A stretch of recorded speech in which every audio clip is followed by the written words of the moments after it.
The series starts in the year 666 AD, and tells us that the great magister Yun Gaesomun, who was the guardian god of Gali, died. His death brought a great division to Gali, and Gali no longer had the means to stop the 100,000-strong army of the Tang dynasty. 2 years later, we see a public execution while prisoners helplessly watch their loved ones get beheaded. The Tang dynasty laughs, saying that this is what the Galis deserve, and we see them bring up a little kid, and the executioner looks over at the general and smiles, as the little kid is begging for his life. The executioner tells him to blame his misfortune on being born in the wrong country. As he goes to swing down though, an arrow flies from the side, killing him. The boy is surprised, and the general is as well because the shot came from far away. As the Gali soldiers start descending down the hill with their cavalry and foot soldiers, the Tang recognize their flag because there is a three-legged crow on it, and we learn that the cavalry is named the Black Armored Demon Cavalry. As they get close to the Tang soldiers, the general tells his men not to panic. They must be delusional to think they can face the great 100,000-strong army with a mere 3,000 soldiers, and they are no match for them. The Gali general is there as well. The Gali general slashes the Tang general through in a single strike, instantly demoralizing the Tang army, but he doesn't stop there, and as he continues charging forward, he beheads even more of them. They are completely stun locked in fear, and his men quickly pursue from behind. They do their best to fend them off, but the Tang just get slaughtered, and it's a completely one-sided fight from the Galis. Then they free the prisoners. One of the men who is still alive says those cliché lines about revenge, but he just gets his head cut off. It rolls along the floor before hitting another soldier's foot, but that same man is being impaled by the general. He continues to glare down at his enemies before more foot soldiers and cavalry arrive. He turns seeing them, and tells his men to go to the Pyongyang fortress and escort the civilians. He then tells his men to retreat to the fortress, and that Buru and Uru will block the enemy's pursuit, and he as well will clear a path for them to retreat from. He charges straight into the front lines as the civilians quickly run behind him with the rest of the cavalry. He is single-handedly mowing them down, creating a path for them, splitting them like he was Moses type shit.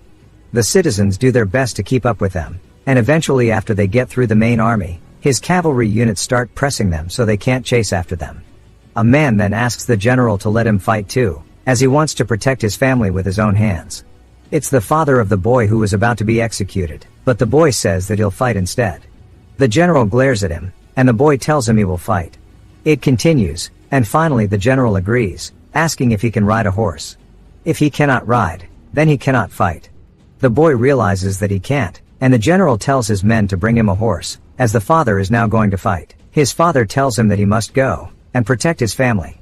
The general says that they need to gather the elderly, children, and wounded, and head to Pyongyang fortress.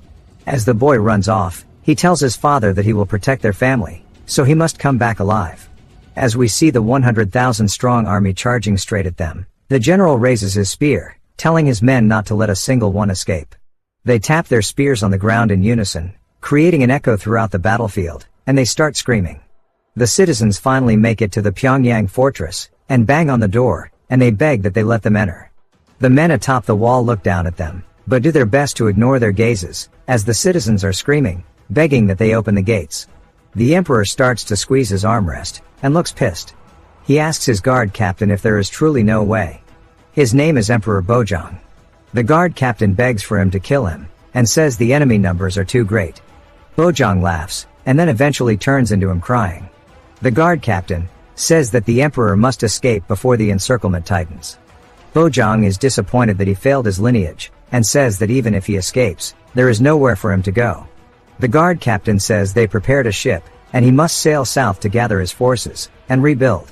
The emperor sighs, and he says that even if they do gather their forces, who will fight? The guard captain reminds him that the great Saga Go Jinshin is still here. Bojang's eyes instantly light up with hope, and he realizes that he is right.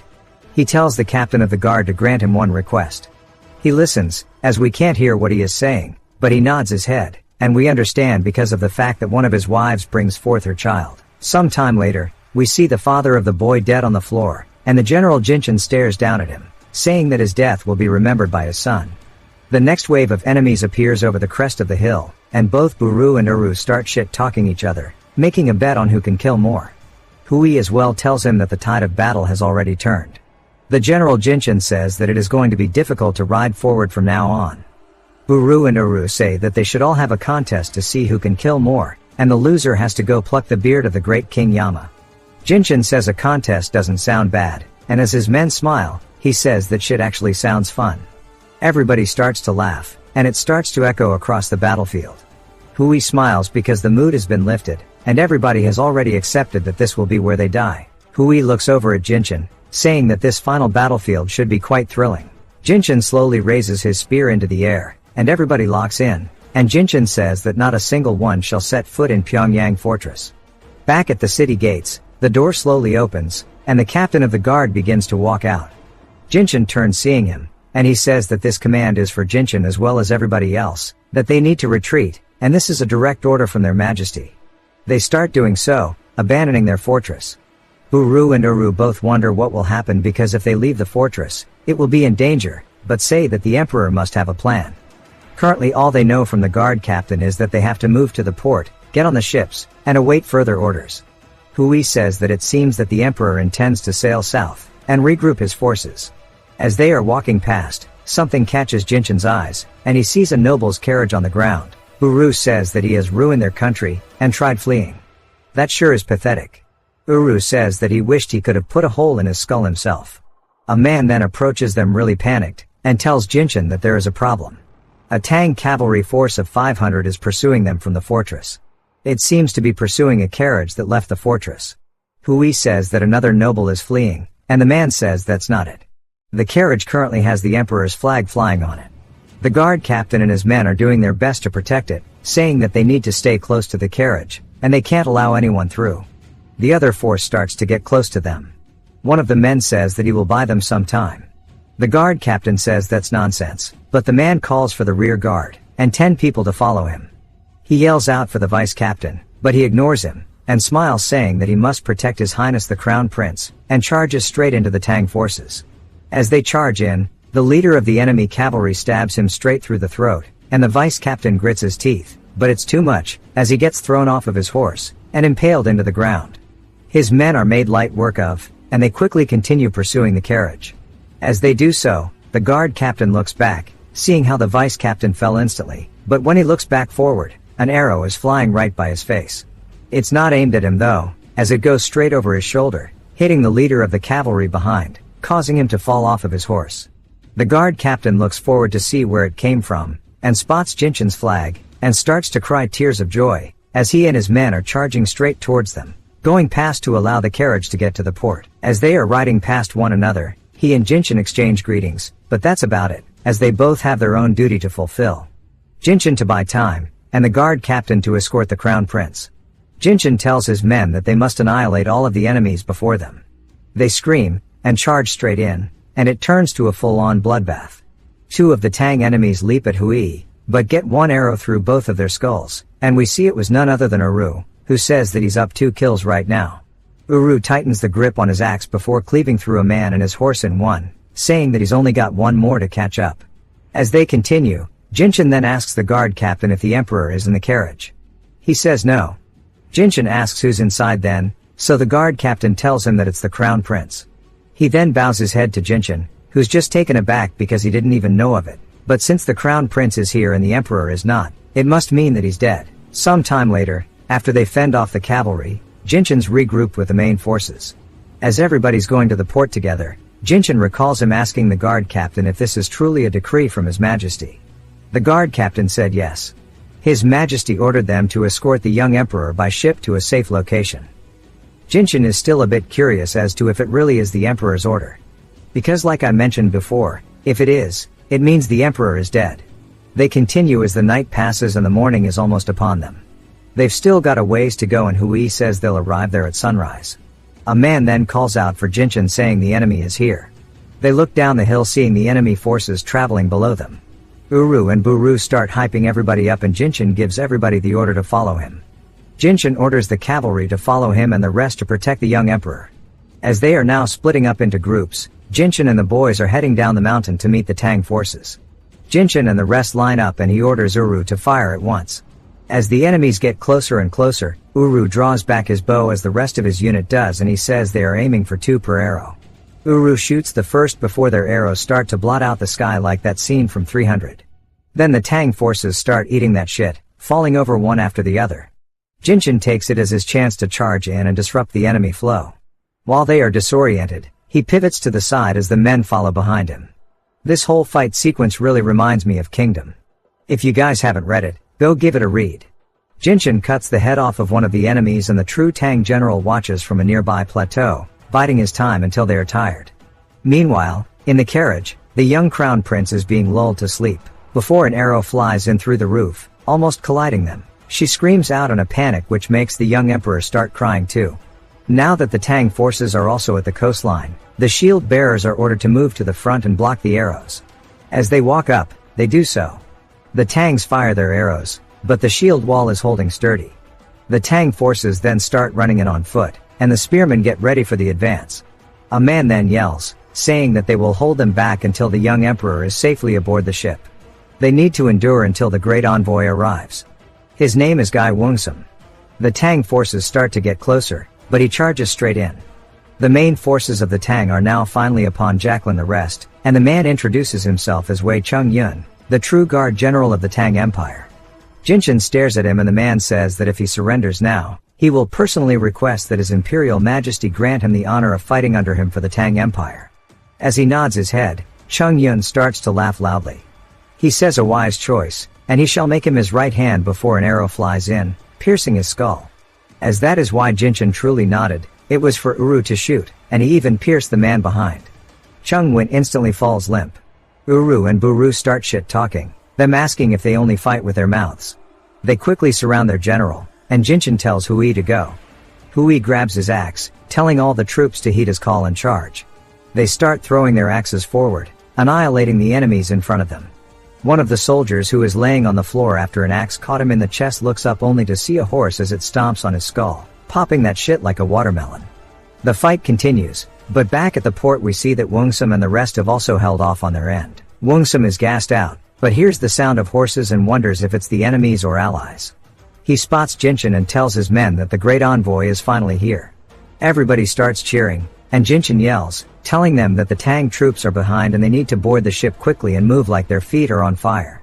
They quickly do so, and by the time the Tang forces arrive at the beach it's too late as they've already started sailing away. They take their fleet and start to cross the ocean, and Jinchen finally for the first time gets to meet the crown prince. He stares down at him, asking what his name is. The guard captain says that His Majesty Yulye named him Yulji. Jinchen asks what His Majesty's next command was, and the guard captain stares at him before remaining silent. Jinchen then asks him where His Majesty is. The guard captain reaches into his armor and pulls out a note, saying that His Majesty gave this to be delivered. Jinchen understands that it's exactly what he thought, and hands the Yulji off as he starts to open it. The letter says that he gives his final command to his younger brother to take this child and the remaining survivors and go far, far away and live a peaceful life. He's exhausted from the war.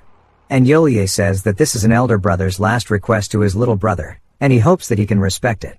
Jinchen's just pissed. Saying that a man he could never bring himself to call brother, now calls himself as such and tells him to flee. He asks what happened to Pyongyang Fortress. The guard captain once more doesn't answer, and Jinchen yells asking for him to speak. But instead he drops to his knees begging to be killed. Jinchen realizes what this implies. As the guard captain starts crying, the realization sets in for Jinchen that just like his brother, being the last lineage of the Gaulis, they have failed their ancestors who held this place for 900 years and he couldn't protect them. The waters then start to get hella violent, causing everybody to stumble all around the ship. Jinchen bumps into the railing and the crown prince start crying really loudly. The water gets more and more violent with every passing second and there's even a tint of red in it which is pretty bizarre. Soon, a storm starts to appear and the waves get ever more violent. This continues as everybody's holding on for dear life while the ship is getting tossed around by the waves. Everybody's tying ropes around their waists so they don't fall off. But it looks like some of the ships are capsizing. The ship captain yells for Jinchen and he asks what it is. Boat dude says they need to turn the ship around. He's lived his whole life on the sea but he's never seen waves like this. As what they are riding into is a massive wall and if they keep going they'll all be dead. Jinchen stares forward and the man tells him to quickly turn the boat around but Jinchen takes one look at his nephew's smile and says at this point there's no path left for them to return to. Lighting then strikes nearby, and he tells his men to push through the waves as this is His Majesty Yulye's will. And the Battle of the Gali Navy, He points his blade at the giant wall and tells his men to break straight through it as they have no other option. They start literally fighting the wall as waterspouts begin forming all around them. They all start clashing with it finally and are getting sucked into the massive wall itself until we see a bright blue light and it starts to expand until everything goes white. Jinshin then eventually opens his eyes wondering how his nephew is, and while he's panting he slowly stands back up and hears his nephew laughing and waving.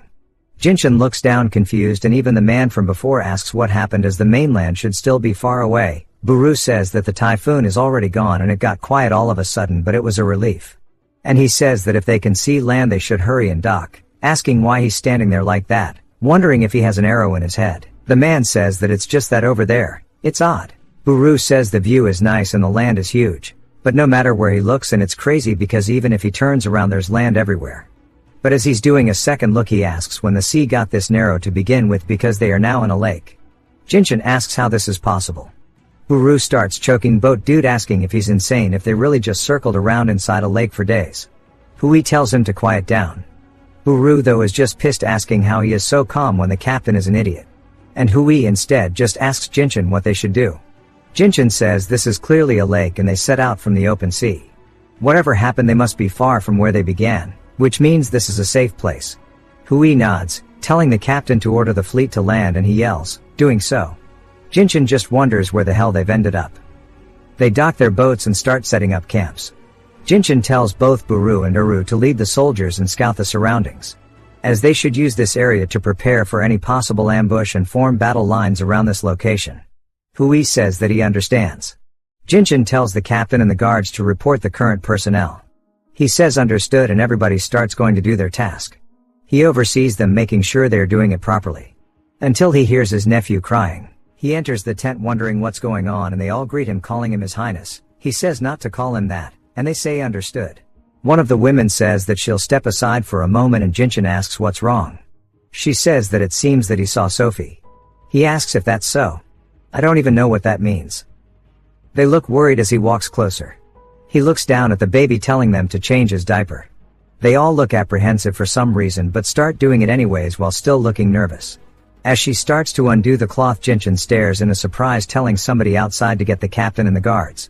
They start calling for him, but back to Buru and Uru they say they only need one wild boar to take back.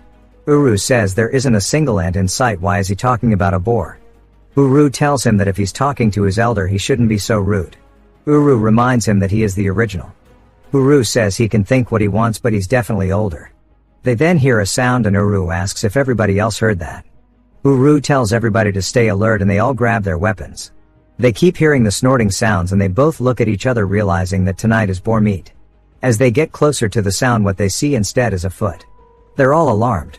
Then Uru asks if they're seeing this shit as the pigs in this area are walking on 2 legs. Uru says more importantly the pigs are a really blue color. Uru says no shit, they're all bruised up.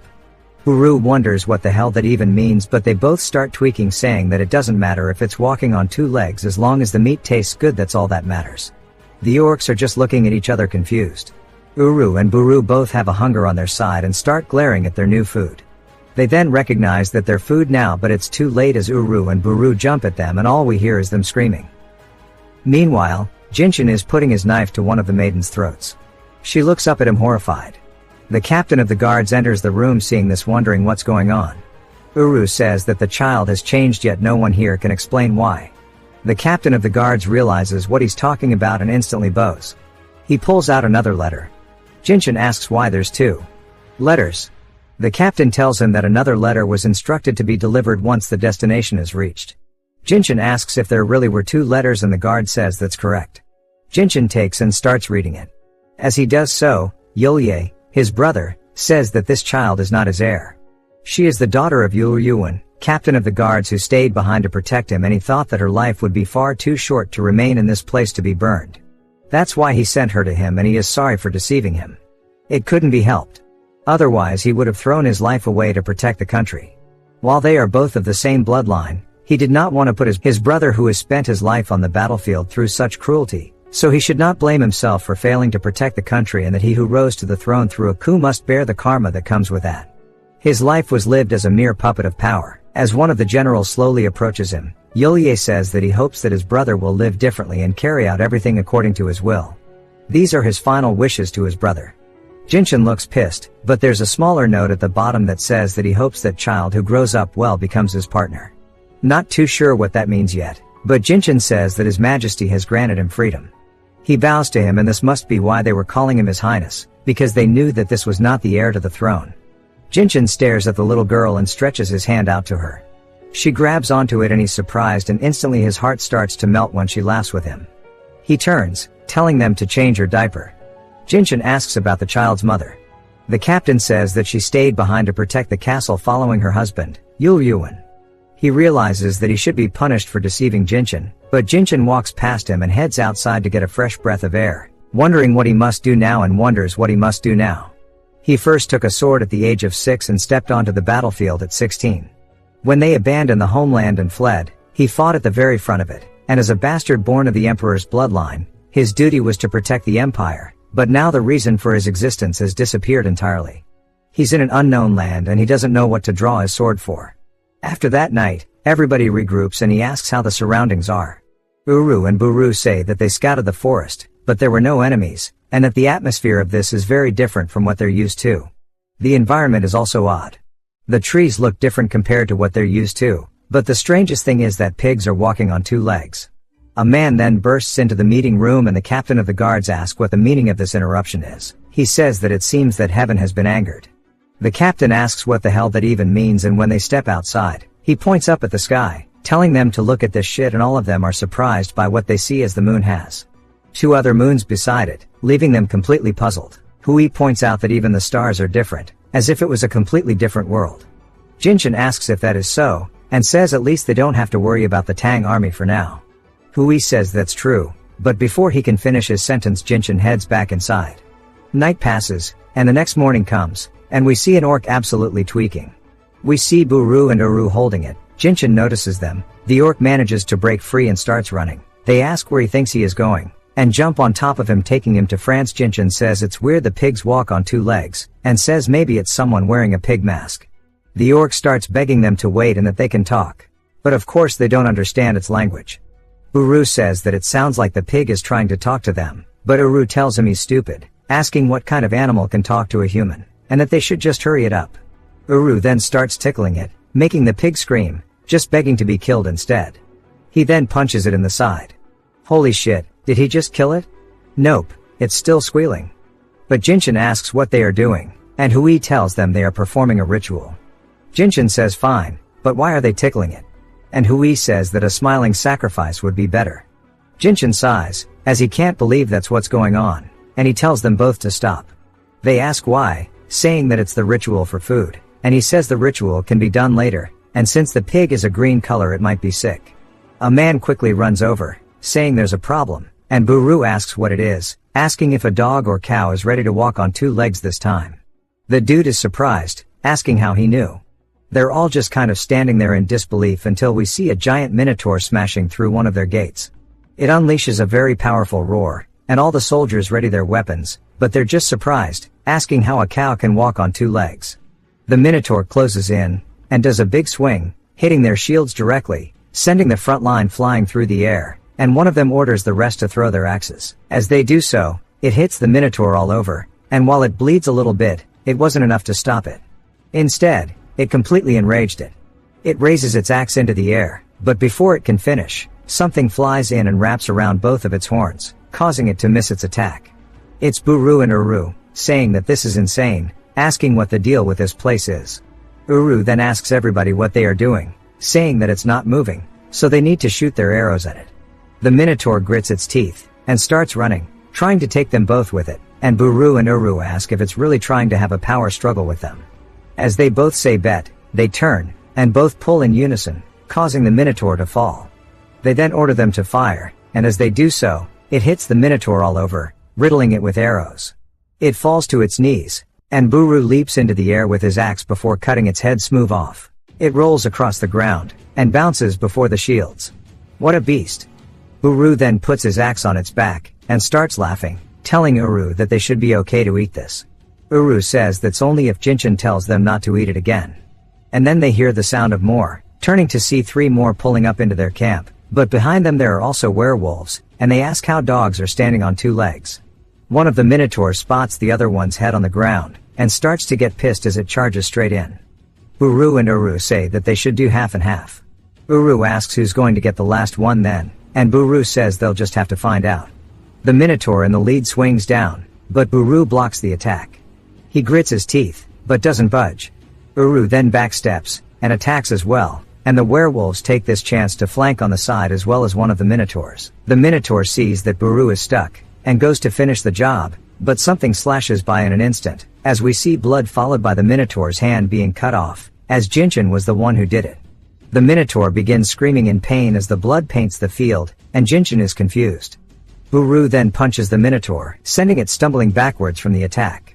He then lowers his stance, and swings his axe in an uppercut motion, cleaving it clean in two, and while he's smiling, Uru's in the back readying his arrows. He dodges the attack, and while flipping through the air, fires two, hitting it in the chest, and the head, killing it instantly.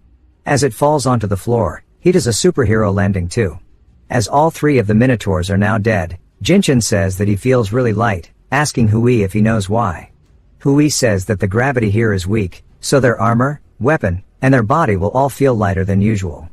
Jinshin asks if that's really the case, saying that makes sense though. He then cleans his blade of the blood.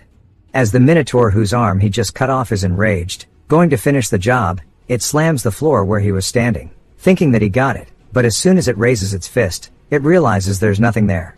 Until it gets cut into even more pieces, and Jinshin starts to sheath his blade. He says right now those Tang bastards would be no match for him, and it sure is a shame. His men as well are easily dispatching the werewolves, causing the rest to flee. As they watch them run into the woods, Jinshin tells Buru to go chase them down, and wipe them out, then expand the search area, and find out what else is out there. Off in the woods, we see two people running, a man and a woman. The woman's name is Sarah, and their language is different from the one Jinshin and them are speaking. But the man tells her to get to the village, but she tells Varen that she can't, and he tells her to hurry. She cries, and shakes her head no.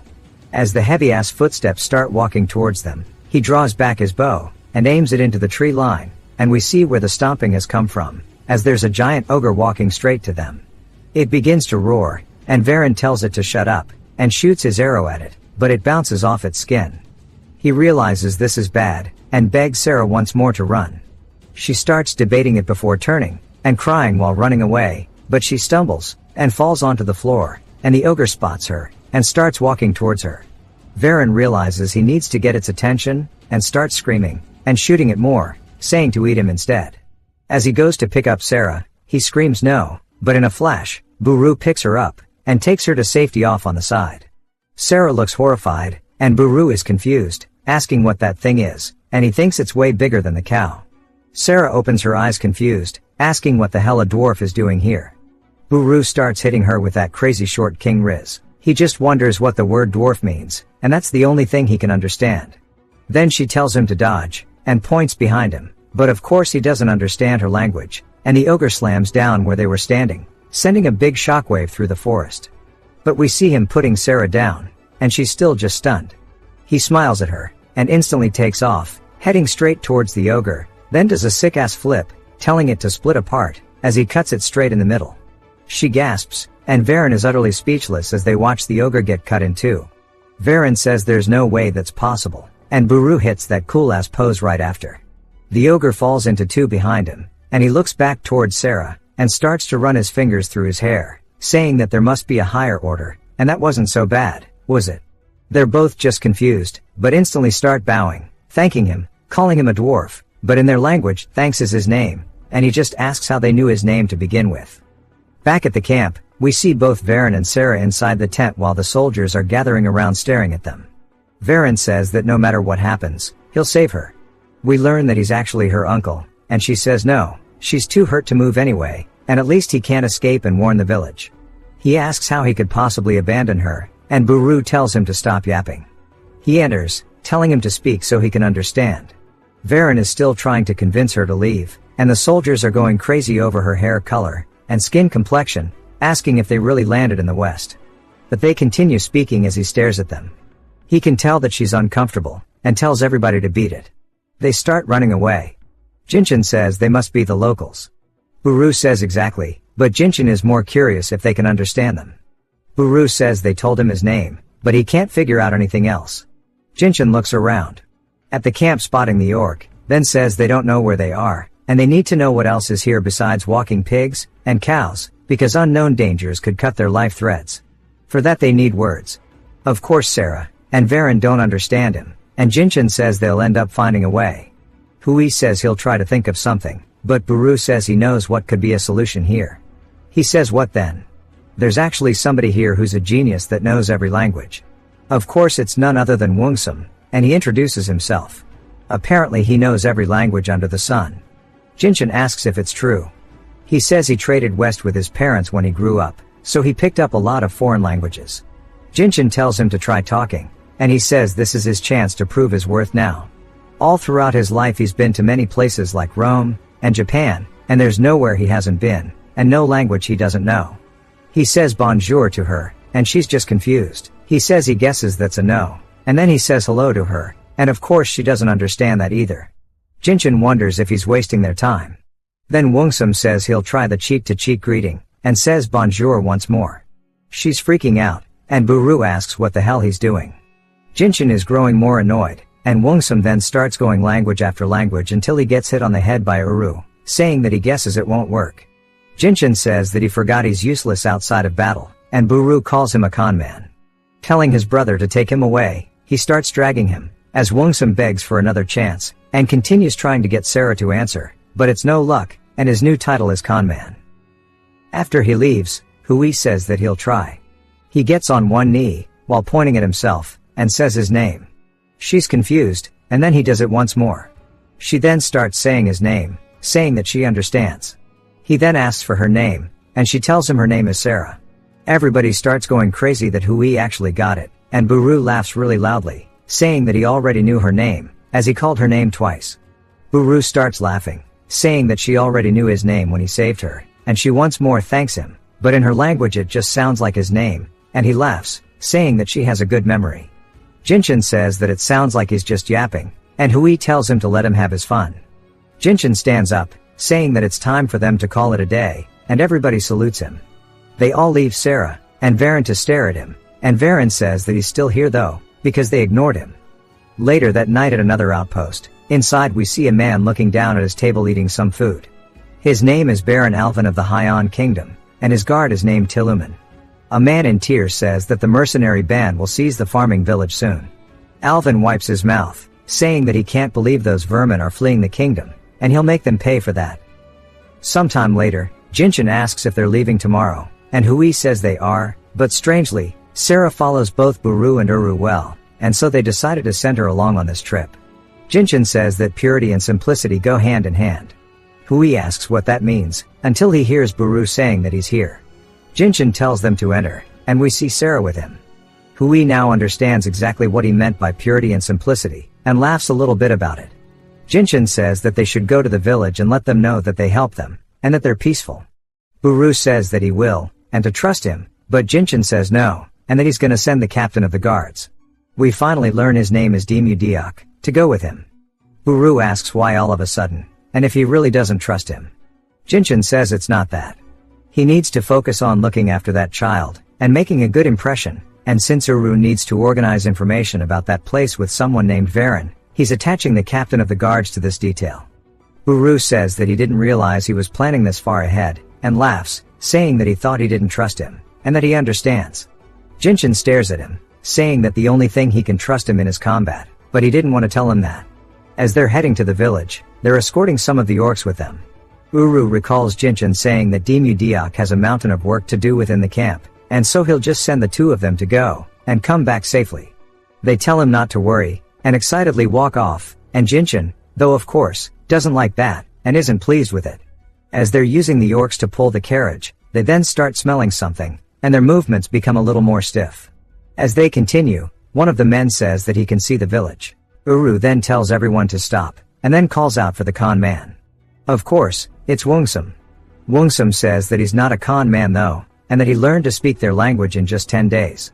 Uru asks if he wants to go through more hellish training, and of course, Wungsum doesn't. Uru then tells him to just ask if this is the village, so he starts chatting up Varen, and they're going back and forth. Varen says that the villagers might get scared of them, So he goes with Sarah, and they can explain the situation first. Wongsum thanks him before getting smacked in the back of the head. And Buru asks why he's talking about him like that. Wongsum is dying, and then explains that his name is actually just thank you in their language, before he gets hit again, and Buru tells him to learn not to say his name so casually. Uru then tells him to stop, as he's scaring the kid. But for some reason, Sarah's not surprised. He turns back, and smiles at her, and she says that thank you to them must scare them. When they get to the village, they need to warn their people not to say thank you to them. When they do arrive, Varen is confused, wondering where everyone went. She then spots some people in the square, and they walk over, but as they're going, Varen realizes something's wrong, and quickly hides her. He tells her to be quiet, and he peers around the corner, as we see the elder asking what the meaning of this is. He's talking to a man named Captain Myron, saying that he thought that they would take care of the orc horde, and receive food and money. Myron lowers himself down to his level, saying that the village chief does not understand the situation, and he says that it must be because he's old and dull. Serious meth mouth. He then asks why they would risk their lives fighting orcs when they can make money by capturing them all instead. His men start to smile, and he orders his men not to injure the women, but they can do whatever they want of the men, and kill anybody who has no value. As they start clubbing them to death, it turns into pure chaos. A woman begs for her child to be saved, and one of the mercenaries looks down at her plot, and says that it depends on what she does if she wants that to happen. He then grabs her, and starts dragging her away, and the elder sees this, and starts screaming before his head gets shoved into the floor by Myron, saying that it's better to live as a slave than be eaten by orcs. The village chief watches her get dragged around the corner of a house, and can't believe what's going on. He says they fled here to escape the kingdom's tyranny, and became farmers, but it was his mistake to trust people so easily. But he hopes Varen and Sarah never return, because at least they must be safe. Varen starts to panic, and says that Sarah needs to go inform them of the situation. She asks what he's gonna do, and he says he'll buy as much time as he can. She tries to talk him out of it, but then notices something behind him, as we see a guy listening to the conversation, saying that it looks like there were little mice hiding nearby. A little later, they're both thrown onto the floor, as we see Varen has been beaten. The elder spots them, and starts screaming no, and the pork chop who brought her says that he found her behind the barracks. Myron tells him to deal with it, and he starts to grab her, ready to take her away and abuse her.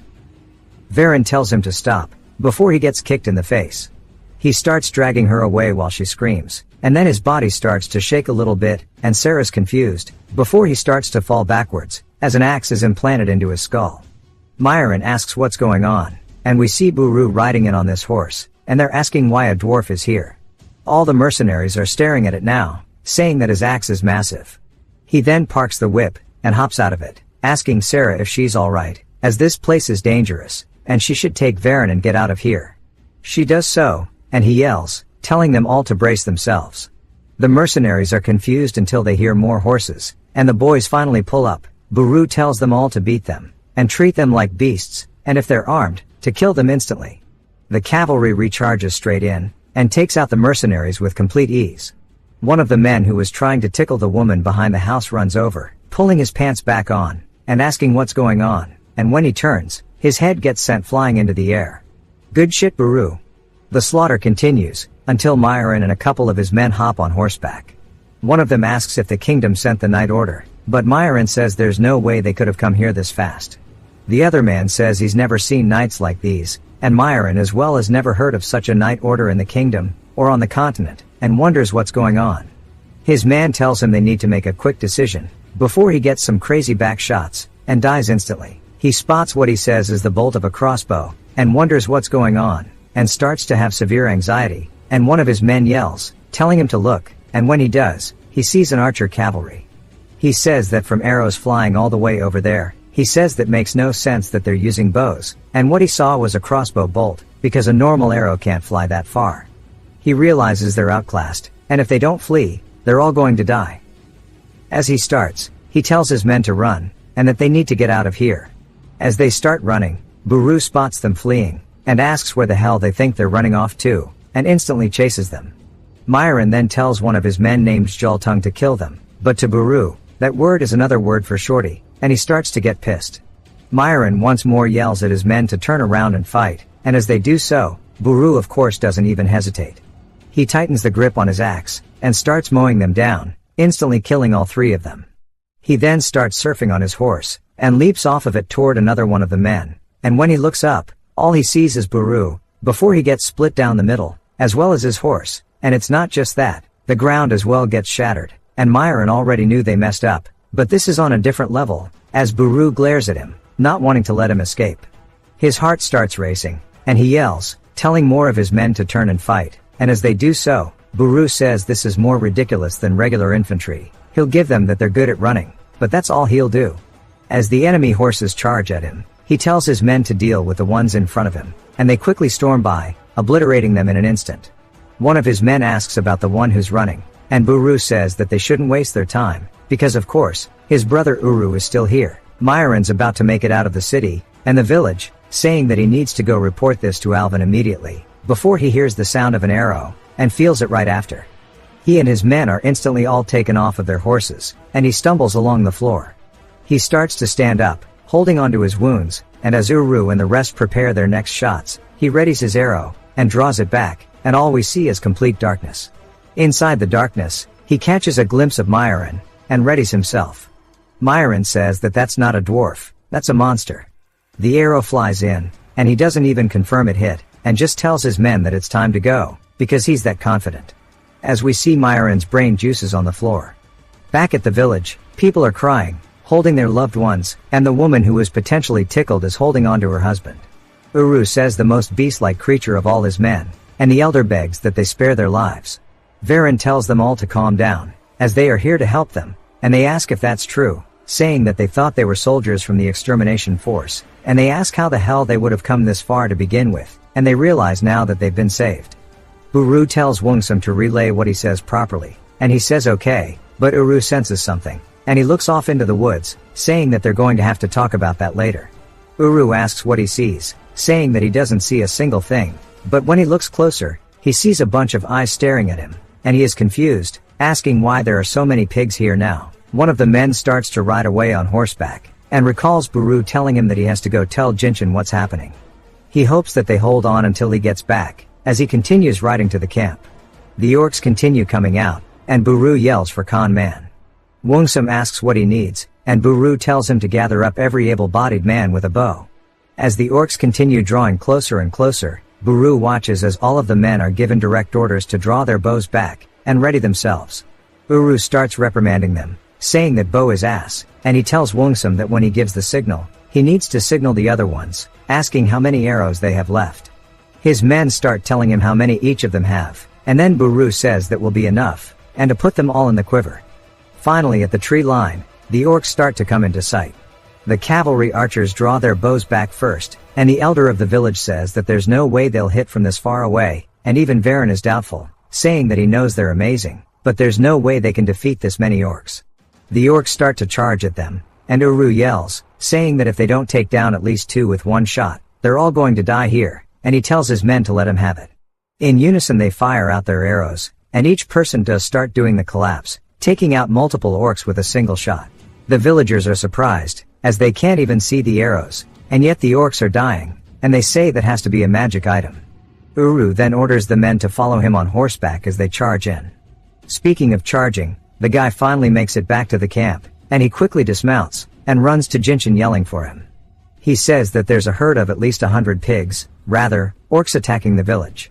Hui looks surprised, and Jinshin realizes he has to act. Back at the village, one of the orcs is close and personal, but gets a spear straight through its skull, as Buru and his men are making quick work of them, doing a hit-and-run tactic, abusing the fact that their intelligence is not that high.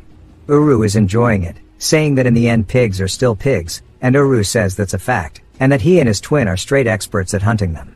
One of them starts running away, causing the rest to follow, and Buru says it's time to drive them into the forest, and chase after. As they start doing so, one of the heads flies through the back lines, and rolls in front of Buru. He looks up confused, as he sees a new set of eyes slowly walking forward, as this orc is brandishing a weapon, and carrying the other's corpse. He wonders what's going on now, and this orc yells, telling the others that if they flee from humans he will chew them into pieces. They start calling out to their chief, trying to explain it to him, but he doesn't care, and as long as he is here the orcs will be victorious, and to show them their valor. His name is Mukabal, and he is a hero, and strategist who was the first orc to introduce military formations. He starts chanting his name, as do the rest, and he tells them to split into 4 groups, and attack the village. They start to charge back in, ignoring Buru, and he is surprised that a pig is using tactics, and he tells his men they need to hurry back to the village. As they start to do so, we see the orcs climbing over the walls, leaping at one of the villagers, and he holds his spear, and falls to the ground, and it impales itself on him. Blood starts blinding him, while the pig starts to chop off his arm. The man starts screaming, before an arrow flies in straight to the dome. The man holds onto his arm, as Uru tells him to snap out of it, and he sees more climbing over, and realizes he doesn't have any arrows left, so he grabs his axe, and throws it, killing it instantly. Now that he's out of weapons, he starts picking up rocks, and throwing them, telling the man to grab his spear, and continue fighting, as he won't die just from losing an arm. The man does so, as backup arrives to help Uru, and Uru says they need to push them back, because if they break through they're all going to die. He then hears screaming behind him, and turns, seeing an orc go after the women, and Buru finally makes it back in, and cuts his head smooth off. As it falls to the floor, he tells his brother this is getting out of hand, and Uru says no shit, as they've definitely killed around 200 of them, but it seems like there's no end to them, and at this rate it'll be very hard to hold out until reinforcements arrive, and if it were just them they could run, but now they can't, as there are too many innocent lives here at stake. Buru and Uru both smile, and say it can't be helped, they just have to hold out, and that running away from pigs is something that a man of Gali wouldn't do. Mythical orders his men to charge in through the wall they broke open, as they start swarming down the mountain, and Buru and Uru both ready themselves to hold them off. As they both charge in, they stop and so do the orcs because the ground begins to rumble violently.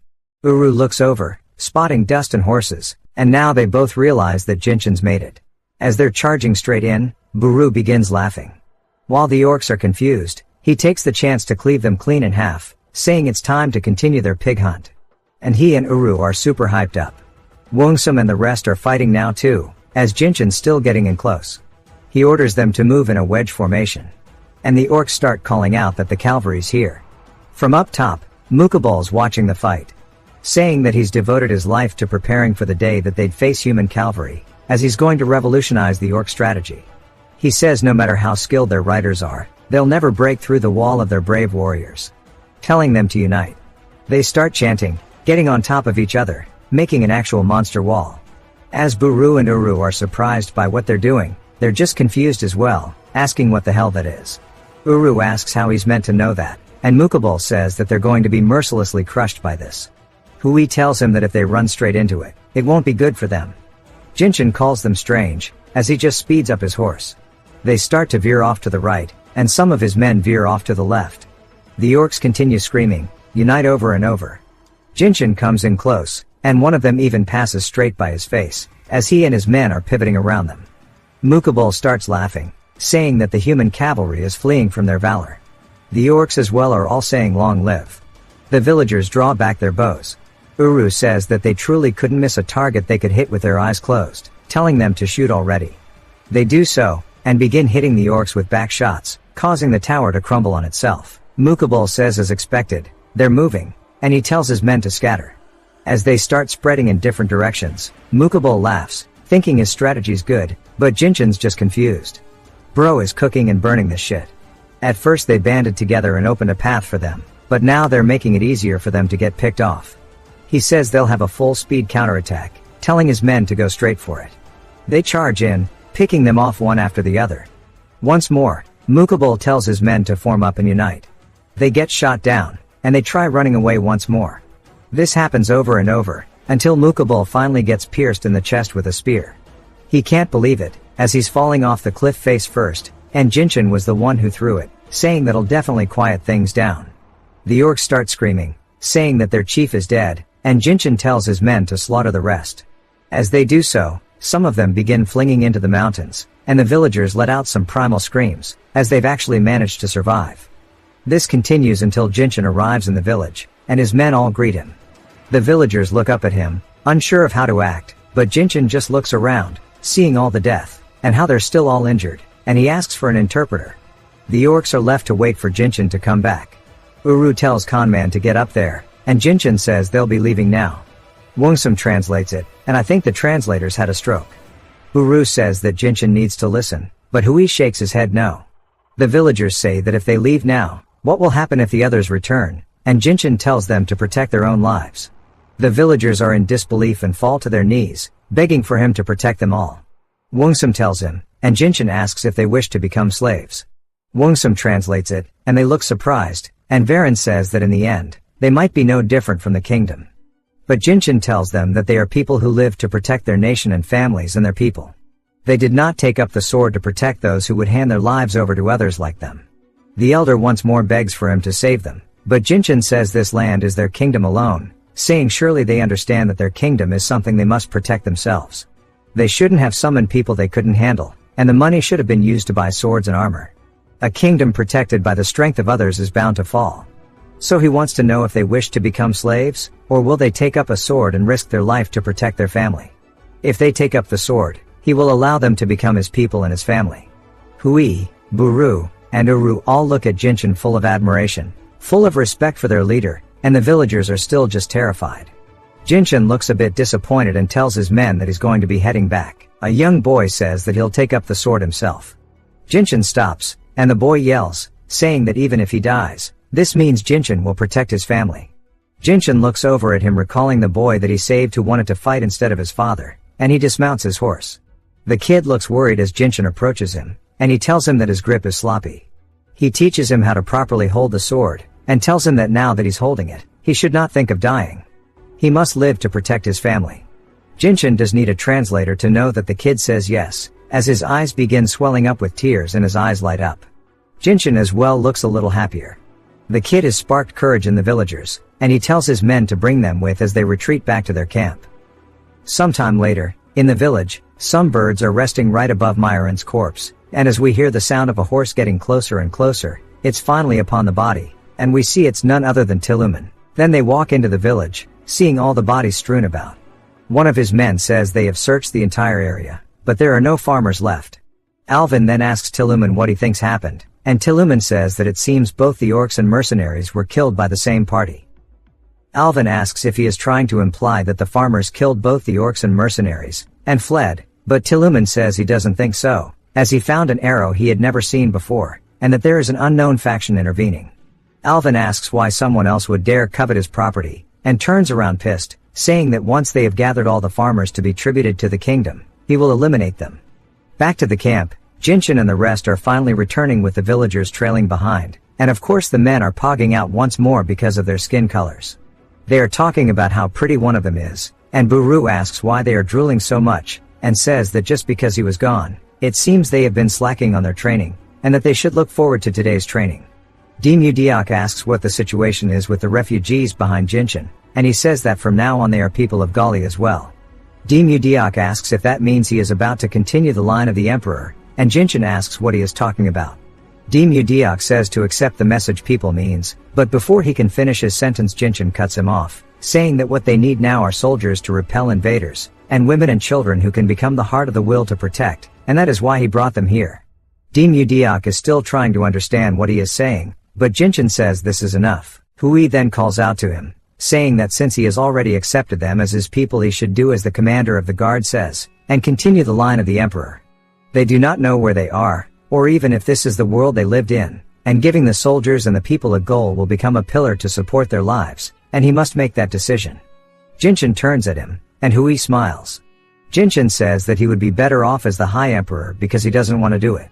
Dimudiak asks how he can say such a thing, and Jinshin says that maybe he will have Buru or Uru do it. Dimudiak says hell no, this isn't a situation for jokes. Jinshin thinks about it, and tells both Hui and Dimudiak that he is a man who has lived his entire life on the battlefield, and he is not competent in state affairs, and that Dimudiak can handle the affairs of this place as he sees fit. Dimudiak tries to persuade him once more, but Jinshin says he will do what he can, therefore he too must take charge of the part he is capable of, and he is not telling him to become the emperor, as an incompetent emperor will ruin the nation. The only things he knows how to do are wage war, and protect. Once more Dimudiak goes to say something to him, but gets cut off by some of the villagers screaming about the Titan clan. They turn, and Jinshin asks what is going on, as they see dwarfs kneeling to Buru, and Buru thinking they are part of some old clan. Buru and Uru jokingly say they can't leave their relatives here, and when they get a better look, they can tell they aren't like the other locals. One of the dwarfs looks up at them panicked, and we get a flashback to them all three waddling away from some orcs.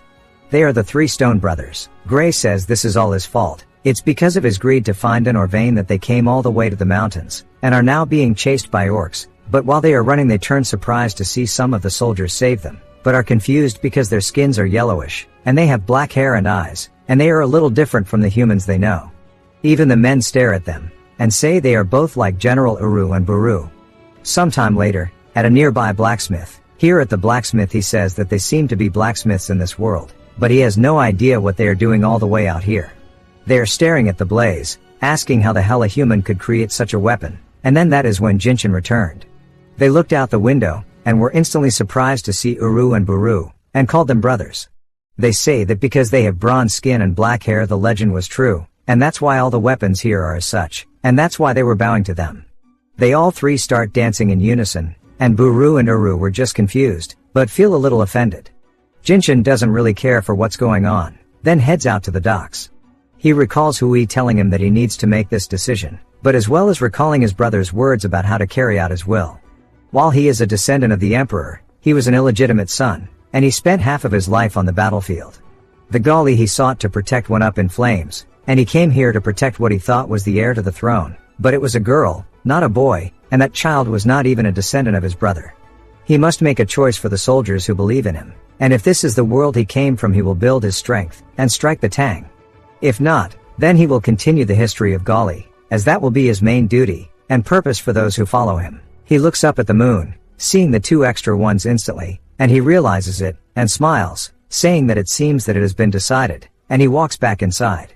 Some time later, we see them actually having set up a little settlement, and they're dressed normally now, as they are no longer in their battle outfits. Hui says at first the farmers were wary of the soldiers, but now they've grown close enough to fall in love with one another, and we see exactly that happening. Hui says that within 1 month the food problem was solved thanks to the seeds the farmers brought, and as for the dwarves it turns out they are not only blacksmiths but also architects, so the housing problem was also easily resolved. They were impressed by their ironworking techniques, and apparently making various things under Old Man Jiang, and they bow once more to Buru and Uru. And Jinshin says surely it's all thanks to these two. Hui says the problem is the liquor and meat to be used for the wedding ceremony in a few days, and the lack of clothing, and they are also short on bows. Jinshin asks what the solution is, and Hui says that according to Varen, if they sneak into the city, and sell the hides and bones of the creatures called monsters, they can make money, and with the money earned they can purchase the things they cannot obtain here, solving the food, clothing, and even weapon issues. Demu Diok says that he will go, but Hui says that since Demu Diok has so much work to do here, he'll go do it as well as taking the chance to survey the area. Jinshin thinks about it, and we see it's finally time for them to arrive, but it's not just Hui, as Jinshin, Varen, and Wongsum are there too. Hui asks why he came when he usually allows him to do these things alone, and says he should just be honest that he was curious. Jinshin tells him that they should just go, as they start riding up with carriages behind them, and we see a cloaked figure staring at them from behind a tree. At the city gates, the man ahead of them gets let in, but the guard turns, seeing Varen, telling him that he's worked hard. Varen then hands him a bribe, very nonchalantly, and the dude turns, telling him to go ahead and head in. As they all do, he finds it a little suspicious, and tells them to stop. He then tries to look at Jinshin's face, and he takes his spear, and puts it into his hood, and removes it forcefully, and is surprised to see his hair and skin color. Varen of course hands him more money, and laughs it off, and the dude taps Jinshin with his spear, telling him to go ahead and pass by. Now actually inside the city, Jinshin asks what that man's name was just now, and Varen tells him his name is Kalsuman. Jinshin gets annoyed, saying that he's got to remember that. Hui laughs, and then feels something suspicious, and turns towards a corner, but doesn't see anything, so he decides to ignore it for now, and it was the same man watching them from the tree, saying that that is definitely ogre hide, and so there must be ogre blood as well. They head into a shop to sell it, and the dude just asks Varen how the hell he killed an ogre, even 20 soldiers would struggle to take one down. Varen says that he'll tell him the story later, and he should just calculate all of this first, and then asks if he happens to need ogre blood. The man says that only wizards would buy that shit, but there's no way a wizard would be in such a remote place. Of course, the Peeping Tom is a wizard, and he barges in, saying that he'll buy it, and they're surprised that there's actually a wizard here, and he hops over, saying that the condition is excellent, and with this he can finally be freed from the cursed second circle. The shopkeep asks what he thinks, and he says that he'll take 3 bottles for 1 gold, and 50 silver. The shopkeep says that he's sorry, but that price isn't possible. The wizard tells him to wait a moment, and he pulls out 1 gold, and 90 silver instead. Of course their expressions are unchanged, and he says this is all he has, and that surely they can make it work, as he's begging them. The shopkeep says that he's nothing more than a scammer trying to swindle him. Varen tries to de-escalate, but the wizard yells, asking how dare he, and he introduces himself as Riesel, the genius wizard said to appear once in 100 years. The shopkeep says that even third circle wizards are meant to be showered with gold, so how is he so broke, and for someone called a genius, surely he's not stuck at the second circle. Riesel took that to heart, and starts to hunch over, murmuring something, before he starts chanting, and casts a fireball. The shopkeeper is surprised, and says that although he has not attained enlightenment, and remains in the second circle, he's committed the sin of insulting a wizard. A mug then flies in, hitting him in the face, and knocking him onto the floor. Jinshin asks if beggars practice sorcery in this town, and Hui says that surely not, and it's more likely a sorcerer became a beggar. They walk over while he's passed out, and Hui says the sorcery in this place is pretty confusing. Riesel gives us his backstory, and he was once called a genius who appeared once in a century, and others needed 2 years to master mana, and he did it with just half a year, and becoming a grand wizard was just a matter of time, but when he stopped at the second circle, his master abandoned him, and he became an outcast anywhere he went. Believing there must be a path forward, he devoted his life to study, gaining knowledge rivaling even archmages, yet he could not conquer the second circle. They put him in the back of the carriage, and start hauling him away, as he just continues, telling his master not to abandon him, because with ogre blood he reached the second circle. Hui asks if they're really returning early because of this old man, and Jinshin says that the sorcerer, rather the wizard of this land, is rare, and knowledgeable. Hui asks if he's kidnapping him because he's afraid someone else would take him, and Jinshin says that's nonsense, he simply picked him. Hui asks what for, and what he's going to do with him, and Jinshin says that he's meant to be rare, and valuable, so why not? Riesel then starts crying in his sleep, before he jolts awake, and Jinshin says that it's about time, asking why he's crying. Hui says it's natural to cry after being kidnapped, and Jinshin says that he's just saying.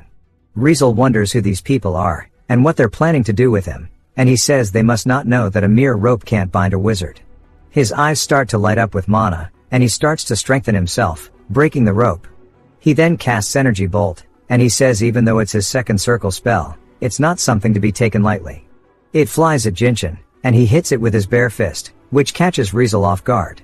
Hui says block, and somehow it actually does happen. Riesel sits there utterly speechless. Jinshin says that was pretty cool, and Hui agrees, and Riesel just asks what the hell happened to his spell. Riesel asks how he nullified his magic, and then he uses an interpretation spell, that is on his ring, but he asks who they are. Jinshin asks how he speaks in their language, and Riesel is more curious on how they can block an energy ball without a shield. Jinshin asks him once more how he knows their language, and Riesel tells them that it's his item of power, telling him to mind his own business. Jinshin asks what exactly that means, saying that he was worried since they left the con man behind in the city, but is glad they can communicate. Riesel asks once more how they turned the energy ball into nothing, wondering what formula he used. Hui says that it seems that he's also a sorcerer, so he must know that it's rude to ask another person's arts carelessly. Riesel goes to ask again, but Hui tells him to stop, and when he looks in front of him, we see a group of men walking towards them. Hui says that they should deal with their uninvited guest first. We see that there's a whole group of them, and the leader is none other than Superhuman. He says it would be foolish to lose a consistent source of income over a single moment of greed, but the items loaded on their cart were quite numerous, and everything looked very expensive, and this was perfect timing. Since they split up, he can just kill these two, take the items, so he can keep the source of income, and take the goods, and he calls them unlucky. Until Hui says shatter, and 2 of the men's chests explode. He holds up a talisman, and Jinshin is off his horse now, says that that is a familiar face, calling him by his name. Superhuman tells his men to attack them, and they charge straight towards them. Hui throws 3 more talismans, exploding 3 of them. Superhuman is speechless, as Jinshin walks slowly towards him, glaring at him. One of his men leaps at him in the air, and Jinshin quickly unsheathes his sword, slicing him in half. Superhuman tells his men once more to stop them, but they don't move at all, and he asks why they're just standing here. Hui casts another spell called Extinguish Fire, and once more 3 of the dudes start burning ablaze, turning into ash in front of him. Kalsuman is horrified as he falls onto the ground, and Jinshin approaches him, looking down at him, telling him that he was a good man. Hui says that was impressive. He raises his sword into the air, and Kalsuman starts screaming as Jinshin swings it down, and he hits him in the head, as Hui tells him to stop playing with him, and Jinshin just keeps tapping him over and over because of what he did on the horse, just over and over. Hui tells him that they should end their revenge here now, and go. Kalsuman wonders if he's about to live, but Jinshin reaches into his coat, pulling out a talisman, and he instantly realizes it's bad, as Jinshin does the same spell that Hui did. Kalsuman lets out a primal scream, but of course he's completely okay, as only the talisman burned, and Jinshin says as expected he still can't do it. Hui says if anyone could do it, it wouldn't be called sorcery. He then is surprised, saying that Kalsuman's heart isn't beating anymore. Riesel though is still trying to analyze it, saying that he cast magic only using a trigger word, and no chant, and come to think of it, they're heading where the dragon lives, and he starts to misunderstand it, thinking that Hui himself must be the dragon that lives there. If he could become an attendant of a dragon, and understand the origin of magic, he could definitely surpass the second circle. Hui apologizes for kidnapping him, saying that if he doesn't like him, but Riesel starts folding instantly, saying that he must have brought him because he needs him, and if he gives him the command he'll do anything. They're both confused, but go along with it. They head out to the port, and Riesel is even more confused, saying that there's a village this well organized in the mountains that has the discipline and morale of soldiers that rival the empires. Buru and Uru greet them, asking who the old man is behind them. He sees them both, and asks what the Titan clan is doing here, and once again they wonder why they're being called that. Riesel says that these dwarves were meant to have vanished after the divine demonic war 1,000 years ago. Jinshin calls him a sorcerer, but corrects himself saying mage, saying that surely he hasn't forgotten the crime of trying to harm Varen. Riesel says it's because that bastard insulted him, and Jinshin tells Uru and Buru to take him to the execution ground. As they drag him away, they ask where they picked him up from, and Jinshin says he found him on the way. At the execution grounds, Jinshin says that while he said he simply picked him up, he also kidnapped the man, and that he can't forgive him for attempting to harm Varen who was the guide to one of his people. Riesel tells him that it's because they insulted him who is a mage, and Jinshin says he understands, and Riesel thanks him, but Jinshin says that he also insulted him by trying to harm his servant. Riesel asks how he could say such a thing, and Jinshin tells him that it's survival, the fittest, and good triumphs over evil, but it's not necessarily about good punishing evil, but about the victor taking everything. Riesel looks a bit anxious, and says that a weakling who kidnaps others is only speeding up their own demise. Jinshin asks if that's really the right thing to say in this situation, and that surely he could have realized that it wouldn't have been strange if he had beaten him to death on the spot, but he also lacks the skill to earn respect as a mage, asking if he's wrong. Of course, Riesel can't refute it because he's hard stuck in the second circle, and he says that his entire life, which has been 75 years, just feels full of regret. Jinshin says he'll give him a chance though, asking if he will continue to wander around like a beggar, or if he will try his luck staying here with him. Riesel asks what he means by that, and Jinshin says better than an outstanding mage, he needs a sage who possesses great knowledge of this world.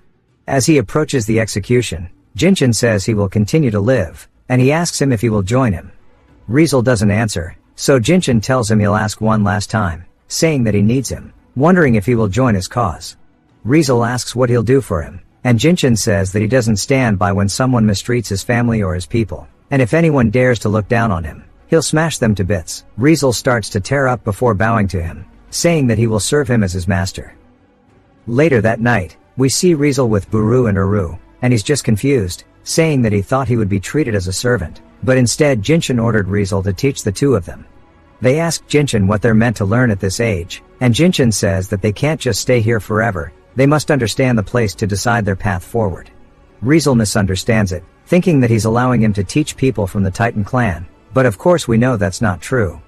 Jinshin then says that instead of him relying on the item, he has to learn their language, and until he does he'll be holding on to that ring.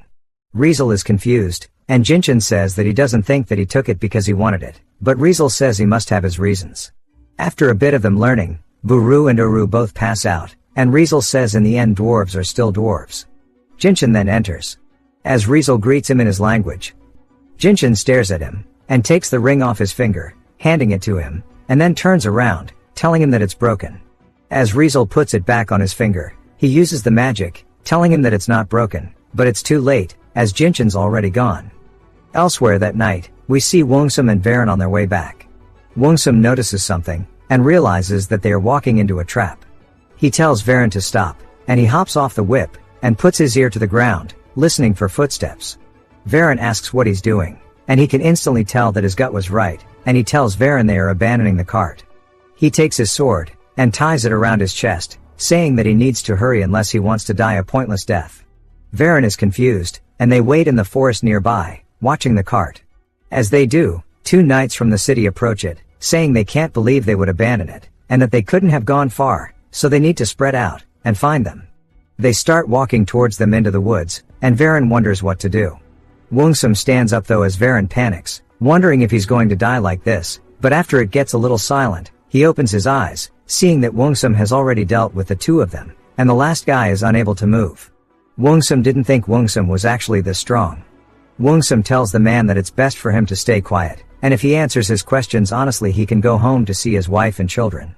The man tells him that he's single though, and Wongsum just kind of stares at him, then asks why he attacked them.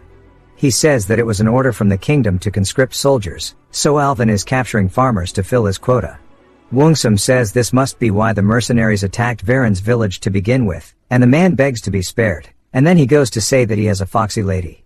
Wongsum says he thought he was single, and the dude says that he has a girlfriend. Wongsum wonders if he should just kill him or not, but puts his blade down, saying that as he promised he'll let him go since he answered the questions, but it would make him a little uneasy if he went back the way he came, so he should close his eyes, and walk away until he counts to 1,000 before he heads back. Varen asks if this is alright, because if they let him go, a pursuit party might come after them. Wongsum tells her not to worry about that, as he's an honest fellow that wouldn't sell them out.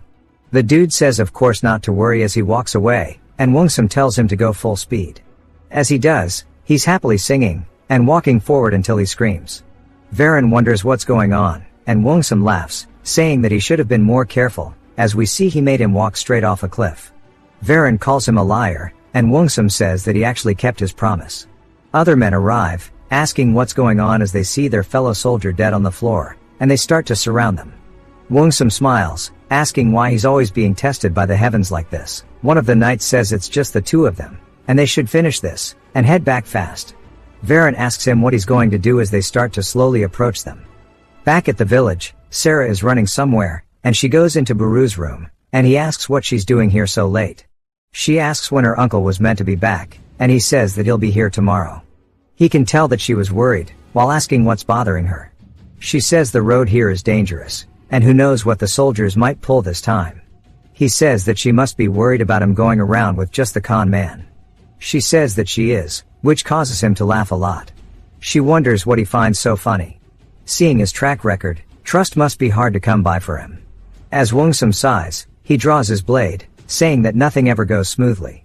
Buru tells her not to worry, as he may spout nothing but lies, but within their army, he was exceptional, and was known as the fight dummy. As he bounces off Varen, he dashes forward, instantly cutting the heads off of everybody he passes through. Buru tells her that among all of the Gali inspectors, he is by far the strongest. Varen is speechless, and Wongsum tells him it's time to go. Varen is still trying to process it, but is excited. They then hear a very crazy roar, and Varen says there's no way, asking why it's here now. As a giant foot enters, we see it's a twin-headed ogre. He begins to have a PTSD attack from the last ogre, and starts to panic. But tells himself to stay calm. While it may be the king of the land monsters, with Wongsum here it might actually be doable. When he turns, he sees him running into the woods, and realizes he's been had. Back to Jinshin, he says that he wants to end the meeting here today. A man knocks on the door, saying there's an urgent report. Jinshin tells him to speak, and the man says there's smoke rising from the northern Porter Tower. Jinshin asks if he knows anything else, and he says that something seems to have happened with the village they trade with. Jinshin asks how far it is, and the man tells him it's less than half a day on horseback. He says he can't ignore it, and they can decide if they're friend or foe on the spot, and they could keep the minimum people here for defense, while everyone else will march forward. It's a full mobilization order. Even Riesel is quickly running over, trying to figure out what happened, and as soon as he turns the corner, he sees all the soldiers ready for war already, and asks how they were so fast when it was just given. Jinshin pulls up on the horse, and stands before all of his troops while they all line up. Riesel says he's crossed every corner of the continent, but he's never seen such orderly troops, and that a unit radiating this much key rivals the Imperial Knights. Jinshin asks if they're ready, and Buru tells him to give him the word. Jinshin then tells Uru to take Rizal as well. Jinshin then says that while he may have seen the world, he wants to know if he's ever seen a battlefield. Rizal says that he has. Jinshin tells him to watch their war today, and tell them how they differ in terms of fighting tactics. Rizal says that the words were simple, but the force behind them was immense, and while he smells of blood, he's very calm, and every word he spoke was crystal clear. He bows to him, saying yes my lord. Jinshin then looks back towards the troops, telling them it's time to ride. Of course Uru and Buru start hyping everybody up, and as soon as the gate opens, they start marching out. At the nearby village, we see Alvin and his men have rounded up everybody except for the men who were capable of fighting, and the women who were too young. Alvin tells Tiluman to kill them all, as his men have their arrows ready. As the men have their bows ready, they draw back the strings, and shoot fire arrows towards the village, completely setting it ablaze. Alvin says that this village is too small. Tiluman says the prisoners say there's a bigger settlement nearby, and it sounds sizable. Alvin says if that's the case, then they might as well make use of their group, and it'll be a fun hunt, as they start making their way towards Jinshin's camp. Alvin then heads to the village with his men. Back to Wungsum and Varen, the twin-headed ogre is still walking through the forest trying to find them, and they somehow manage to dodge it as it walks straight past them. Wungsum asks why he deserves this, and Varen says that at least they should get off, and that's a relief. He then turns over wondering what he's hearing, as he sees a nasty little goblin thing. He says it seems they've entered monster territory, and Wungsum says in that case they better get out of here fast, but it hits him in the head with a rock, and Varen turns, and Wungsum gets pissed, saying that this thing is getting on his nerves. Varen tells him to wait, but Wungsum punts the thing like a football, asking what he was saying. Wungsum tells her that baby goblins are only raised in goblin villages, so he was going to say they should leave them alone, and get out of here, but after witnessing the first goblin space program the rest are too pissed to stand by. Wungsum says that he wished he stopped him. Meanwhile Jinshin and the rest finally arrive at the village, and see it completely burned to a crisp.